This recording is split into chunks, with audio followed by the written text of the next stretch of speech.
Hi-oh, silver, away! Happy Halloween, all my fellow bullion bull freaks out there. Silver finished this month of October 2025 with its highest nominal price monthly close ever, up 64% year to date.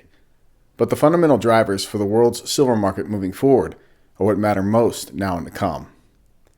Let's begin with China's combined SGE and SHFE exchanges, both the Shanghai Gold Exchange and the Shanghai Futures Exchanges.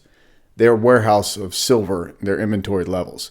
They've been collapsing at a fast rate of late, having fallen 193 million ounces since their peak in late 2020, the year of the COVID chaos.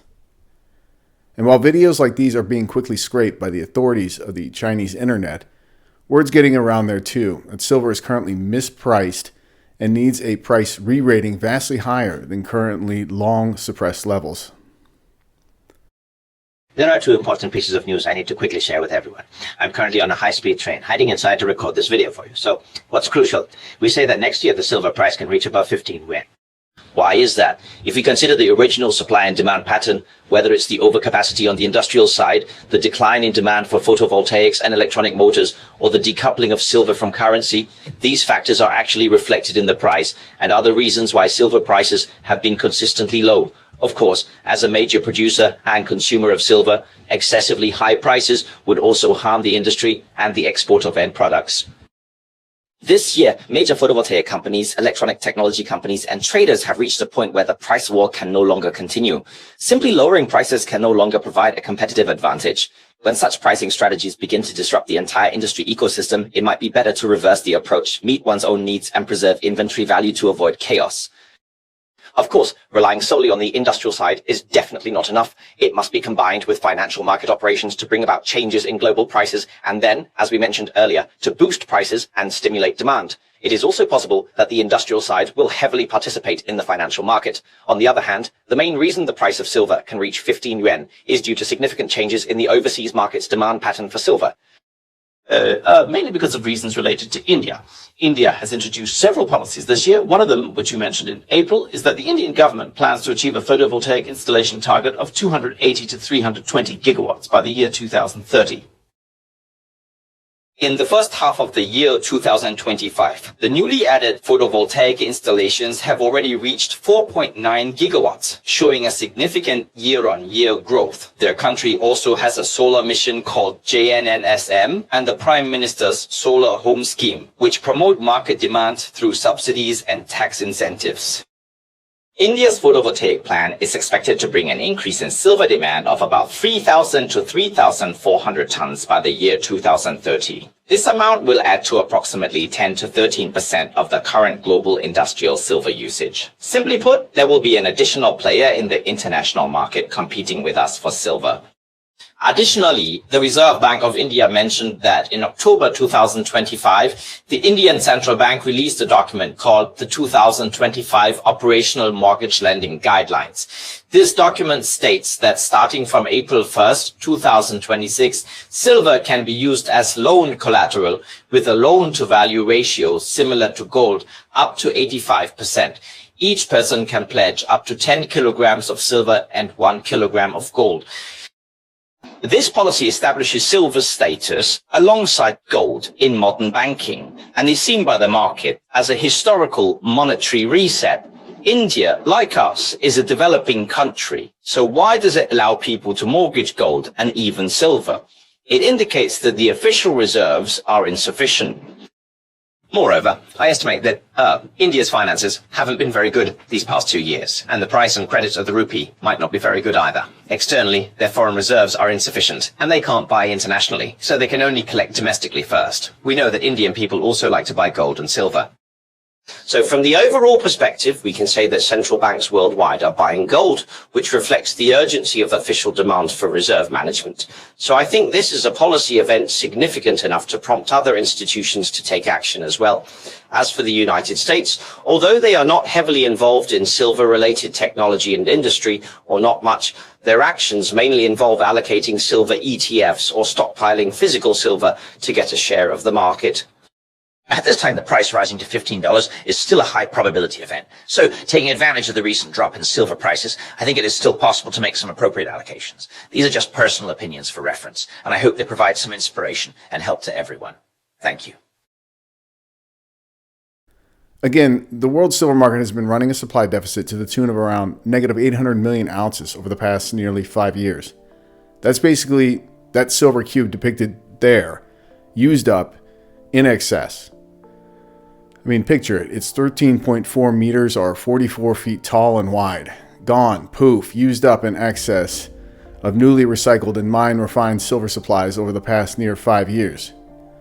Now, we learned this week that India imported nearly 1,000 tons or 32 million ounces of silver in last month, September 2025 alone, and about 40% of that Indian September silver importation came from the United Kingdom, so nearly 13 million ounces. And that was all before the recent London lease rate spike squeeze. Of course, there was also the massive silver ETF inflows into India in the month of October 2025, this month, which likely set the London lease rate spiking. Now you can see here about 15 tons of silver bullion. So in other words, Indian demand was about 25 times that amount from the UK in September alone, and about 40 times that amount for her unsecured silver ETF bullion inflows in this month, October. And while things may have calmed down, with tens of millions of silver ounces coming out of the COMEX and other warehouses to bring London lease rates down of late, this silver supply deficit situation is not settled by simply shuffling some relatively tiny excess silver supplies around in just in-time delivery fashion, at least not for much longer. Spot prices need to climb. Metals Focus knows this. Thus, they are calling for nearly $60 an ounce silver next year, 2026. They're also calling for $5,000 an ounce gold in 2026.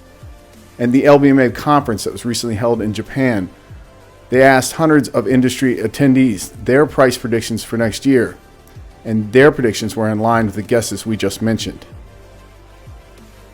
My longtime precious metals trading Japanese sensei, Bruce Ikemizu's son, pointed out this week to not be fooled by the current calm which has supposedly returned to the silver market. The supply market deficit remains, and the upward price pressure is here for the long term. Just one gander at the long-term gold and silver price charts in fiat Japanese yen show that in order for silver simply to match what gold has already done to date in the land of the rising sun, well, silver needs to moon in nominal price by a multiple factor of 3.25 times its current fiat yen price per ounce. So basically off the chart on the right-hand side. Stick around. I just touched down in New Orleans, and we got a potential bank crisis brewing under the radar. We're going to look at that right after this short break, as well as a couple other interesting notes from the week. Hello, this is James Anderson on behalf of SDBullion. Smash the like button if you enjoy these bullion market updates, and be sure to visit sdbullion.com/sweepstakes to enter our free 500-ounce silver coin giveaway. Traditionally, you got your dealer, your custodian, your depository. The reason why ours is so good, first of all, we're two of those three parties, right? We are the depository, we're the retailer. The only thing we're not is the custodian. We don't get any negative experience from the customer because of how fast things are going. Who you pick is incredibly important. SDBullion, we're different.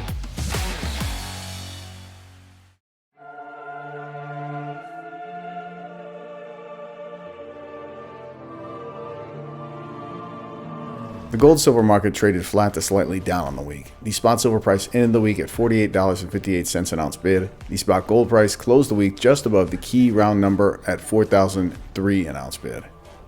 The spot gold-silver ratio fell a few ticks, given silver's relative strength versus gold, ending the week at 82. Uh-oh, look out. The fiat US dollar's domestic M2 currency supply has been rising of late.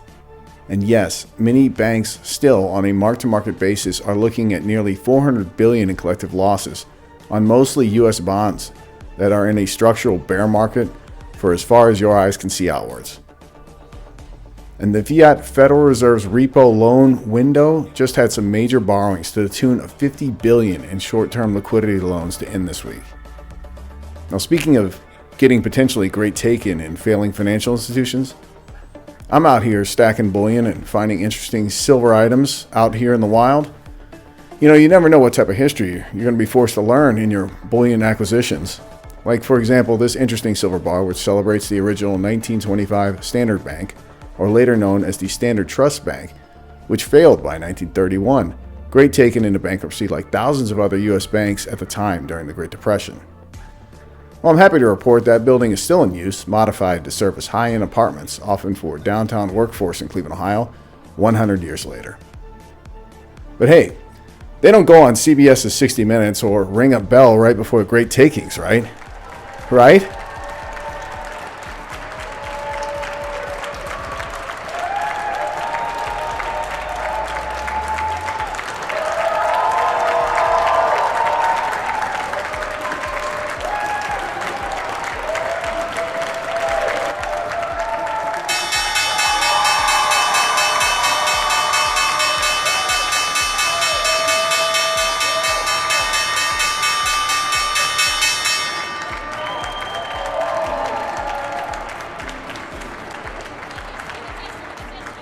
We learned this week from Bloomberg and sources in Russia that private investors there have been buying gold bullion to the tune of over 60 metric tons per year since the 2022 freezing of Russian U.S. Treasury debt assets. For perspective, the number one gold bullion coin issuer in the United States, the U.S. Mint, has to date this year only sold 7.8 tons of gold coinage between American Gold Eagles and American Gold Buffalo coins combined. So the high net worth Russians have been stacking and saving in gold bullion, taking cue from their national central bank, which acquired about 2,000 tons net of gold bullion as policy from the years 2005 to 2019. Here in the USA, without the 2 years of COMEX bullion inflows during COVID and this last year with all the tariff chaos, well, we'd basically be a net seller of gold throughout this entire 21st century. Let me further illustrate to you what a bunch of paper bug buffoons our higher net worth investment class is at the moment.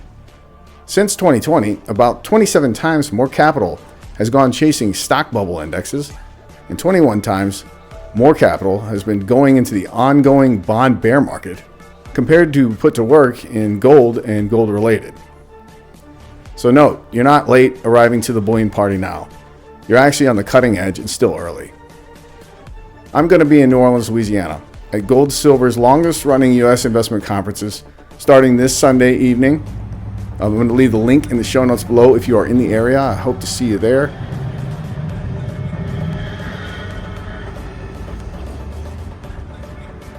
I told you I was coming to New Orleans. I'm here, back at my old stomping grounds, my old college. It's good to be back. If you're coming to the conference, it starts this Sunday. I'm going to put a little advert in here and a link below if you're interested. Otherwise, I'm about to go make the market update for y'all. And finally, we're almost done. I just simply might be so bold to suggest that you visit SDBullion.com/deals this weekend and take the following offerings into consideration if you're considering adding to your physical precious metals positions. Visit SDBullion.com/deals. That'll be all for this week's SD Bullion Market Update. And as always to you out there, take great care of yourselves and those you love. If you enjoyed this video, hit the like button and share it with those you love. Subscribe to our channel and hit that alert button so you know when we publish new bullion market updates.